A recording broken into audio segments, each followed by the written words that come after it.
Good morning. Hi, it's Dr. Bill. Happy Sunday. It's time for another episode of Beyond Limits, where spirit meets science. And if you saw my little intro clip earlier this week, our topic today is resilience.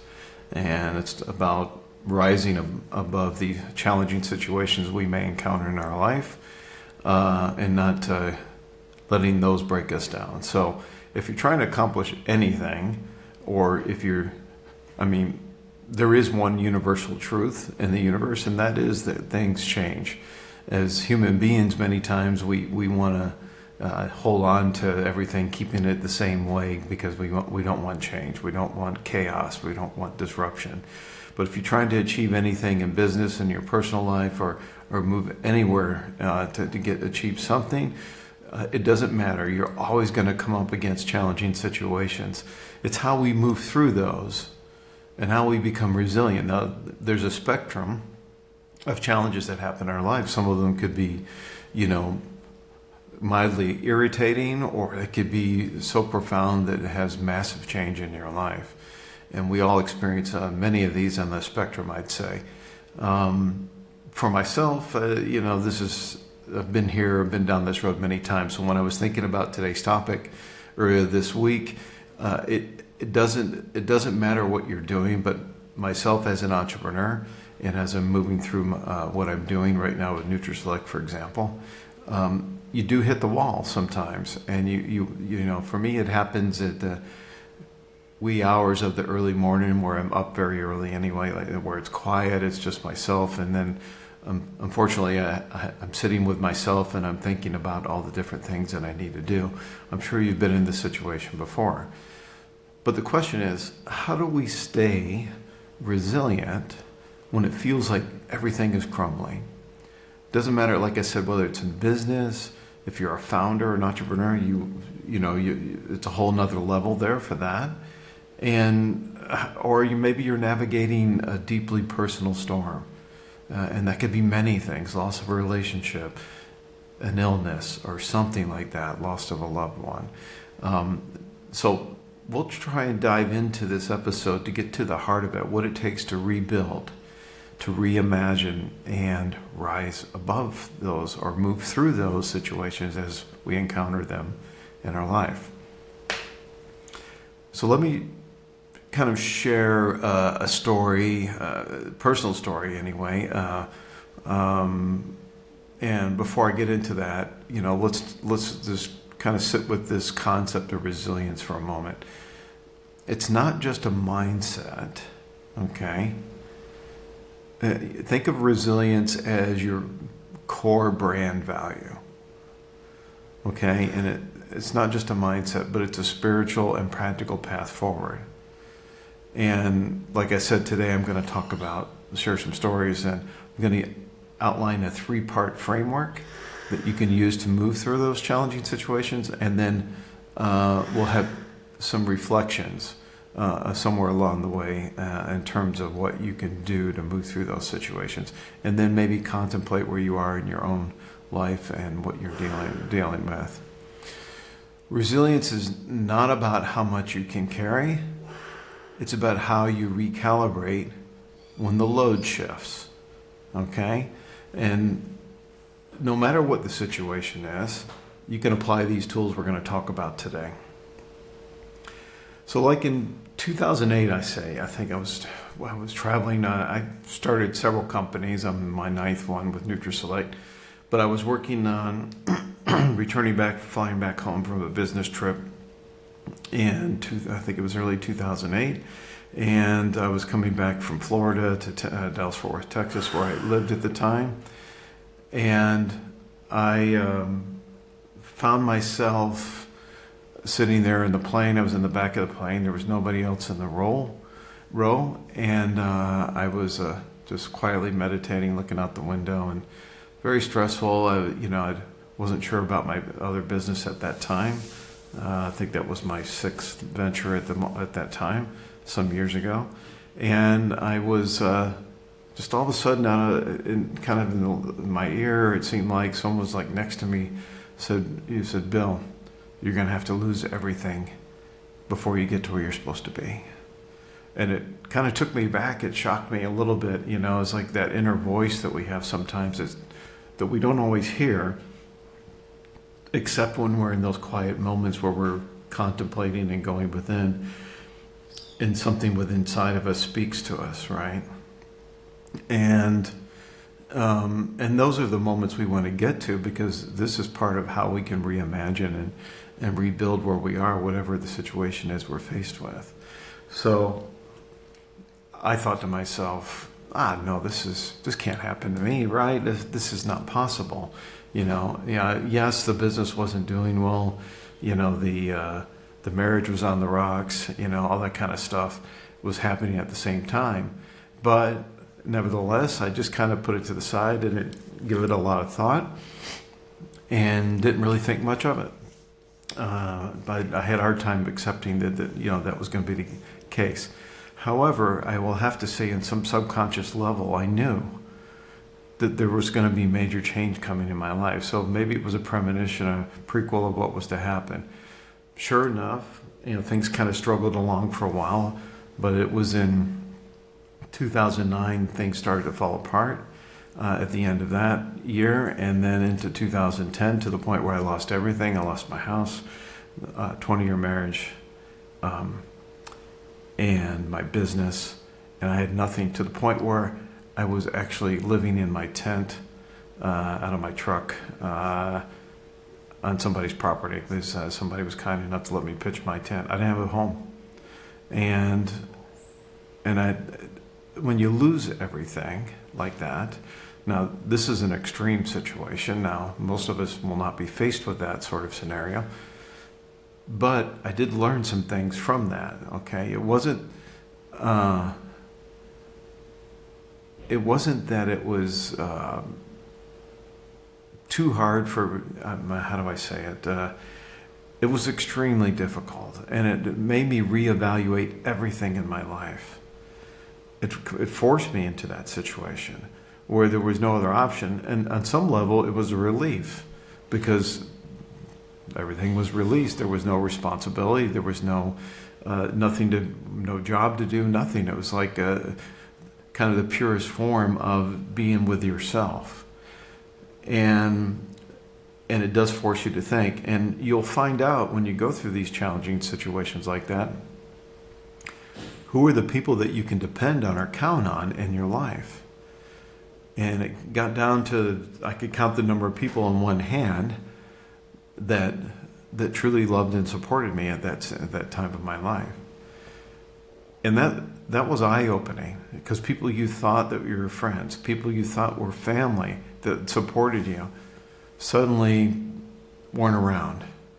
Now, a lot of that didn't have to do with me. It had to do with their own shit that they were dealing with and didn't know how to face it, because they weren't really in a good place maybe themselves or something like that. They couldn't accept it as either.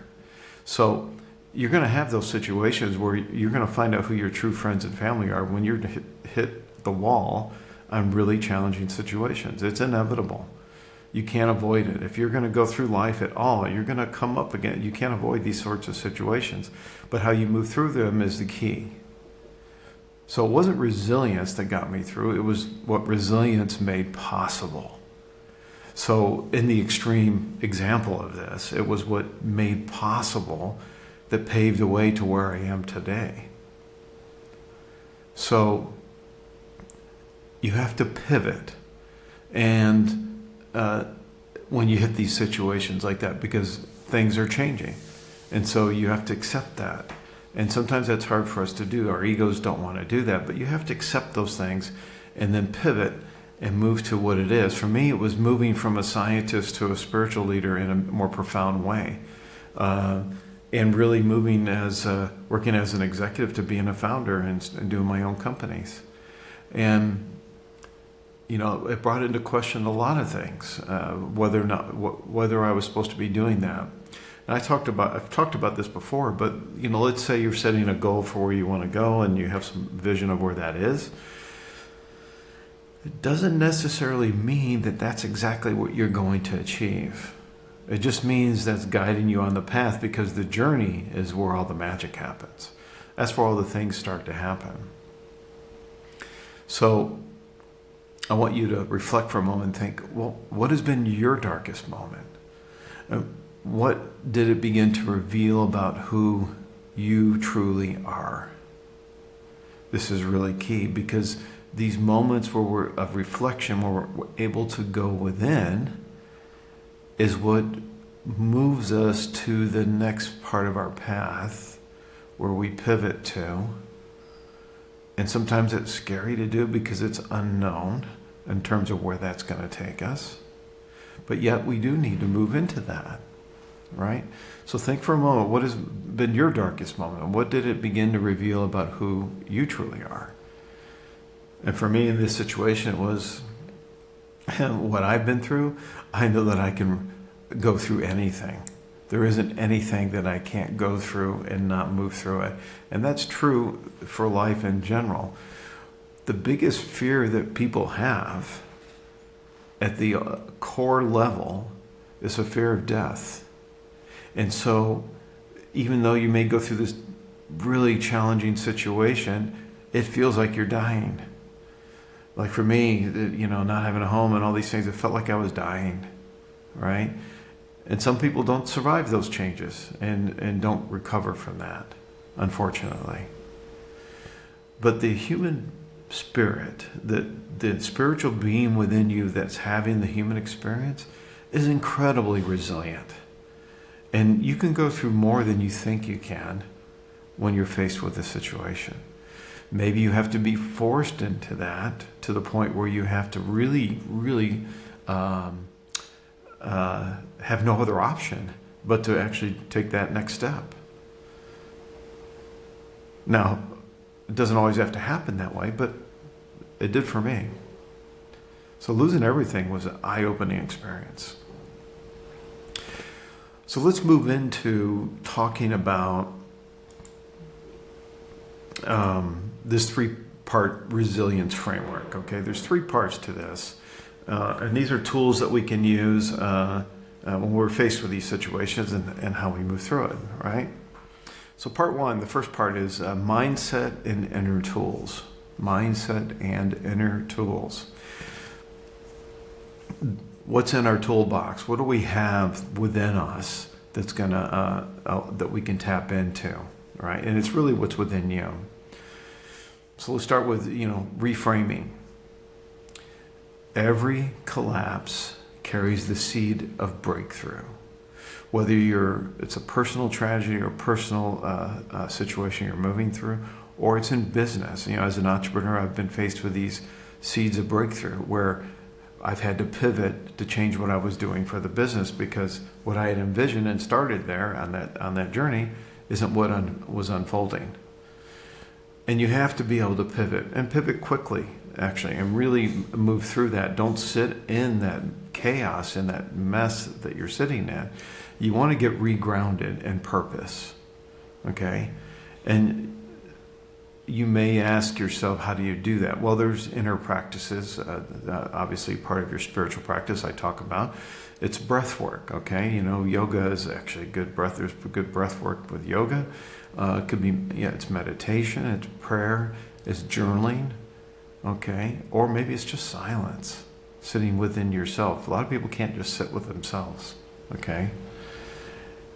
And it doesn't mean sit with yourself and think about all negative things about going down that rabbit hole, and that's a slippery slope, because that leads you to depression and despair, and and maybe sometimes you got to do that to release that energy, right? Maybe you got to cry it out. Maybe you got to just let it all go to move through that. But you choose faith over fear, right? You integrate both. And that sounds kind of strange in a moment, but you integrate them. So you may be afraid to go do that. And maybe this is why I've never been afraid to go try anything new in my life, because I've learned how to integrate these things together and had faith that I knew I could accomplish whatever it was and I could do the task. And even though I was afraid to do it sometimes, okay? Maybe you've had that situation before. But you want to start by reframing everything, right? Because when you clear away all the noise, then you can start to see what is the next step. Where's the pivot? This is really important. And where's that seed of the breakthrough? The aha that says, okay. I mean, sometimes maybe you're being guided to that. Well, that's your inner self, the essence of who you are that's talking to you. And a lot of times we're not listening to that. So this first part of this, doing a reboot on your mind and reset here, we use that through those spiritual tools of breath work and silence and meditation and going within, listening to that still small voice within. So you want to go into that space, okay? And you have said this before, you can choose to live your life in love or you can choose to live it in fear. Well, it's no fun to live it in fear. So live it in love, okay? Love yourself. You have confidence in yourself that you can move through anything. Again, I'm telling you, whether you believe it or not, the spiritual being that's within you, whether you believe you have that or not, it exists, is incredibly resilient. You can move through anything. There isn't anything you can't overcome, okay? Because you're not dying. You're not dying, all right? There will be the ultimate thing that happens when we die. Am I afraid to die? No, not at all. I don't have any fear at all of that. In fact, I almost look at it when the day comes and the time's to do that, then I've done everything I've done.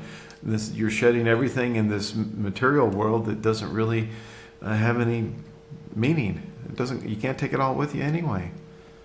And maybe that's what, in my story of losing everything really showed me. It's like none of that stuff was important anymore. It didn't matter. The only thing that mattered was what was within me and what I believed within myself. Same as for you. So understand that you have a choice. It's your choice. At the end of the day, no one's forcing you to do anything one way or another. Whatever it is about you deciding that you're going to move through that and how you're going to do it.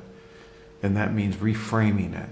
That means stepping back from the chaos, from the noise, going within, and then trying to move to a place of faith. And then you'll see those spiritual breadcrumbs that'll be leading you to where the next step is or where you're supposed to go. It happens every time I hit the wall with something. Every time it happens.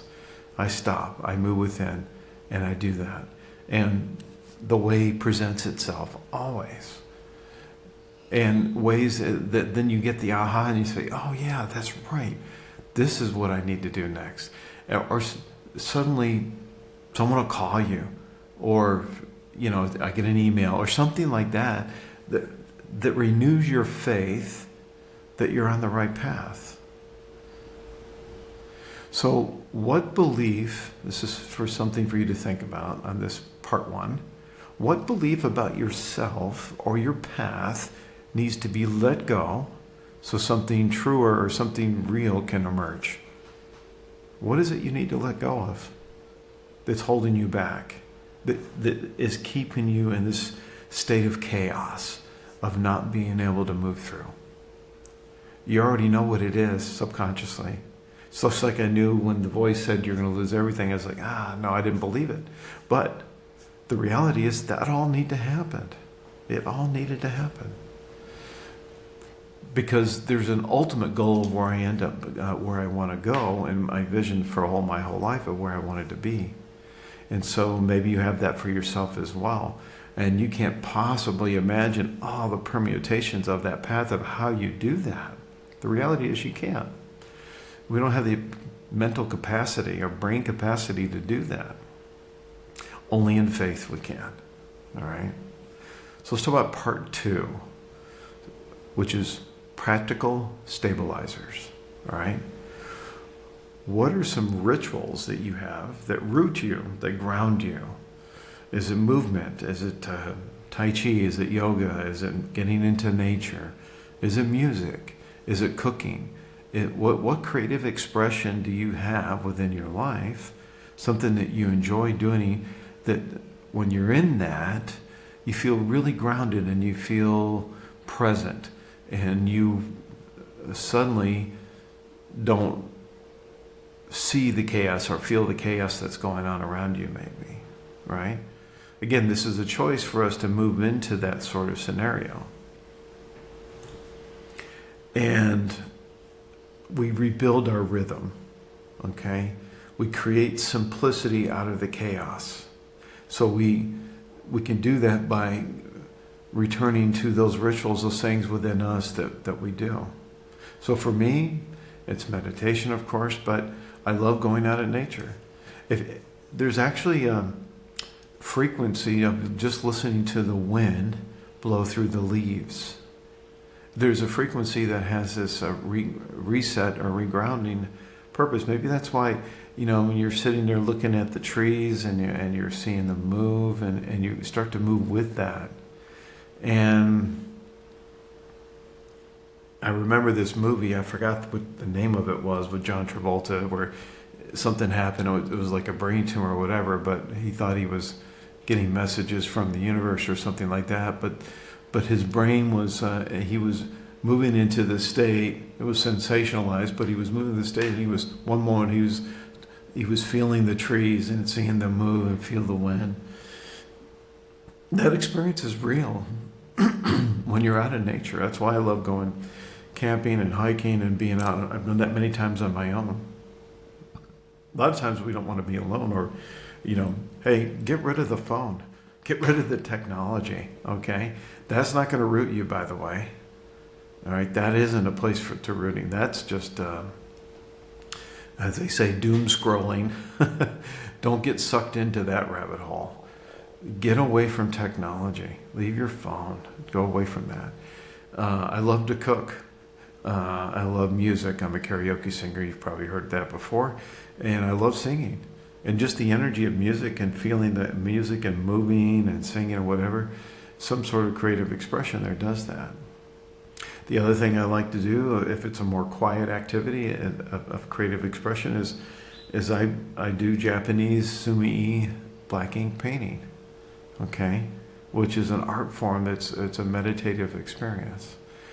So again, what are the rituals within your life that you can tap into that will stabilize things for you, that will move you, ground you, move you to this place of where you can create simplicity out of the chaos?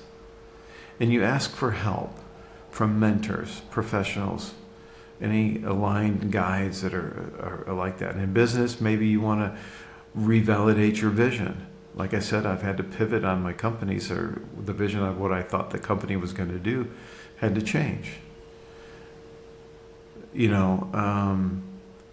Maybe I have to, maybe in business you have to simplify what it is that you're offering. Sometimes we have, as entrepreneurs and visionaries, we have these grand ideas of how we're going to achieve something, and sometimes we just need to simplify that and take it one step at a time. Doesn't mean we're off from where we ultimately want to go with the vision of that, but we take the time to revalidate that.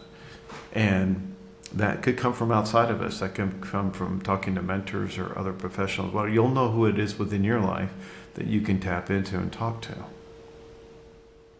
And then in business, you recommit to the soul of that. Same thing in your personal life. If you get to this place of grounded. Now, I want to call out a clear distinction here. We're not doing these rituals or things to avoid dealing with the chaos in the situation we're in. All right? It's just movement, shifting the energy to move you to a place where you can see a little bit more clearly, hear within yourself the guidance that's already being laid out for you where you want to go next. So in that situation for me, after, living in the tent, I remember, by the way, tents are not made to be lived in as domiciles for long term. Okay, they're made for camping or whatever, because the UV from the sun and everything just deteriorates the material. And I remember I had it all duct taped, and rain would be leaking in my tent, and it's not meant for that. Okay, it's not meant for long term living, but. For me, what happened was, as I was trying to find other work and whatever, it was a colleague of mine in business that I had met at that time, and I knew, who then offered me, he came to me because he needed help with his business. And then boom, like that, it shifted. And then I moved right into that. And I remember I was contemplating this that day or something, and I was moving to this place of where I was sitting quietly, and I was kind of listening to some music or something like that. And I don't remember all the situation at that time, but I was sitting there just kind of meditating on my next steps, and then the phone rang. And literally got offered the job right then. And so I created the space for that to come into my life because I was rebuilding, all right? And then the right opportunity. Now, was that going to be the long-term thing? No. But it led me to the next thing and the next thing and the next thing, all right? To rebuild. I had to reimagine what I was doing. It also required moving across the country as well at some point, a couple times. So here's a prompt for you. What daily practice can you return to that reminds you, I've got this? What is it that you can do that says, okay, I got this, I can do it? So when I hit the wall in those wee hours of the morning, I get up. I go light some candles, I go put on some meditation music, and I move into my meditation practice. And I don't focus on the negative things of what's happening. And the way you do that is that you shift your energy to, like I said, to a place of faith. And you move to this place of knowing. And you already know it within you. And you have faith in what you're doing on that next step. Okay? Okay, let's talk about part 3. And that's the power of connection. Okay? Really, really important. I mean, we live in this high-tech, low-touch society, unfortunately. But there's no substitute for the actual connection with community. Okay? Resilience doesn't mean you're going it alone. It doesn't mean you do it in isolation. It never is about that. Right? We're not wired that way. And, COVID probably illustrated that point quite clearly, where people had to isolate. It felt like you were in jail. I remember when I was right when I got the job offer to go work for Sanofi, and they moved me. It was in middle of March. Well, they made the offer in March, and then the relocation company had already set forth the process for me to relocate. And then by the time I got there in mid-April, everything was closed. The office was closed. Restaurants were closed, businesses were closed. I couldn't even get Wi-Fi from my apartment to even connect to the job I just got hired for. I had to go find somebody, put a sign out in the apartment building at the mailroom to say, hey, can someone share their Wi-Fi for me? I can't get connected to the internet. So again, that was reaching out to community, right? But still, it felt like isolation, right? Many of us were in isolation there. I was on my own. My future wife and family were in Mexico, and I was in New Jersey. This was not what I wanted to do, but it's what I had to do at the time on this path. I did not want to separate from my family.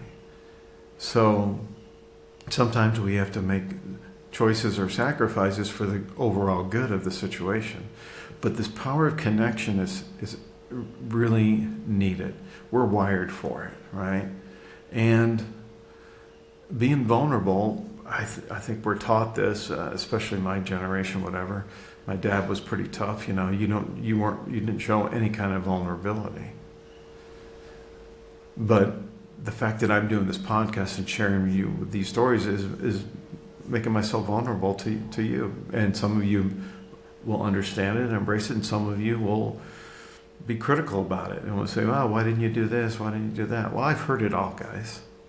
I've heard all the negative comments about my life and how I'm supposed to do it. Whatever. Don't pay any attention to that crap. Don't listen to that stuff. There's nothing wrong with being vulnerable, and you can't do that and be connected with someone in any relationship if you're not able to be vulnerable, right? It's magnetic, right? And your story will help liberate others to do that. This is this magic of the power of connection here. Find your people, your tribe, whoever that is, those who don't flinch at your truth, right? Own it. Be responsible. Take the truth of who you are and who you're supposed to be to heart. And don't keep that to yourself. Be that person of who you are. It's what I'm doing. It's why I do this podcast. It's why I'm writing my books. It's why I'm sharing my experiences. I went for years not doing that, by the way, until a few people I would share it with were really inspired by that. And I said, wow, I could really help other people. And whatever I say may or may not resonate with you. It doesn't matter. Okay? It's part of the essence of who I am and know what I'm supposed to do. So, same for you. Find your tribe. Find the people that don't flinch at your truth, that really want to be engaged. They want to help you, right? And again, we don't go through this life alone, right? So here's the prompt for you in this part. Who do you need to let in right now? Who needs to hear your truth today? Think about it for a moment. Who do you need to let in right now, and who needs to hear your truth today? This is the 3 parts of tools that you can use to become more resilient, to be able to move for that. And again, I'll say it again because it's worth saying. You are incredibly resilient. The essence of who you are is the most resilient being you could imagine. You can achieve anything. You can move through any experience. Trust me. I know you can. So let's wrap this up and do a little recap here. So first of all, you're not meant to avoid hardship. Sorry to break it down to you. You're going to have hardship in life. That's the part of the experience. And you're meant to, as the chemist here, alchemize. You're meant to alchemize it. You're meant to process, to shift that energy, to make something new, to have the phoenix come out of the fire. This is what you're meant to do. And that makes you even more resilient to move through the next challenge that's going to for sure happen as you move through your life, all the way to the day you die. So accept that now. You're not meant to avoid hardship. And don't, it is an acceptance here. And that is having a faith that you know you can move through that. I want you to revisit all these prompts that I talked about on the different parts about journaling, your prayer, spirit, meditation, whatever. That's your reflection for this week. Also, please go visit my website at drbillclark.life. And there are other episodes you can tune into if you haven't done that already on the podcast. Again, it's on the website, it's on the YouTube channel, and of course Spotify and others. If you're traveling or driving down the road, you can plug in Spotify and listen to these episodes as well. And more tools and future episode alerts. So the other thing is I have my books that are coming, which I'm excited about. I am in the final stages of my first book, my book of poetry. It's a compilation of love and inspirational poems that I've written. I wrote over a 15-year period. And so the book is all put together, formatted, ready to go. In fact, it's getting ready to upload to Amazon, and then a link will go to the website, and then I'll send out a notice to everybody on that. So let me close with this quote. Resilience is not the return to who you were. It's the quiet becoming of who you were always meant to be. So again, resilience does not mean we're returning to who we were. It's the quiet becoming of who we were always meant to be, who you were always meant to be. That's why we go through these things. This moves us to this more enriching experience in our life, to have the confidence that we can accomplish anything. In some sense, I'd say it's preparing us for the ultimate death of our essence, of who we are. Right? To when that day comes, you've been through so many different hardships, so many challenges, and so many changes in your life. You've been through the chaos, and you've come out of that resilient. This sets you up for the next part of your journey. So, again, it's about that. It's not about returning to where... It's just like in COVID, we didn't go back to the way society was prior to COVID. And we never will, because it was so profoundly changing to our experience and how we do things. Here's the next wave that's coming. Just my perspective. This is the advent of generative AI, and technology is exponentially exploding. That's inevitably going to change. Don't resist it. It's a tool. Use it. It's going to change the essence of everything that happens in our society. In a lot of ways good. And it could be for bad too, but let's focus on the good that it's going to happen. So this is the next big change that's happening, that's moving us to that experience. So it's coming. So again, thank you for joining me today, and for another episode of Beyond Limits, where Spirit Meets Science. I'll be back next Sunday or the following Sunday. Every week or two, I'll be on here on Sundays doing a live stream on LinkedIn and Facebook, and I look forward to seeing you again when we do that next time. What are we going to talk about next time? I don't know. We'll see what I'm inspired that comes up for me to talk about. And until next time, with love and gratitude, I'm Dr. Bill.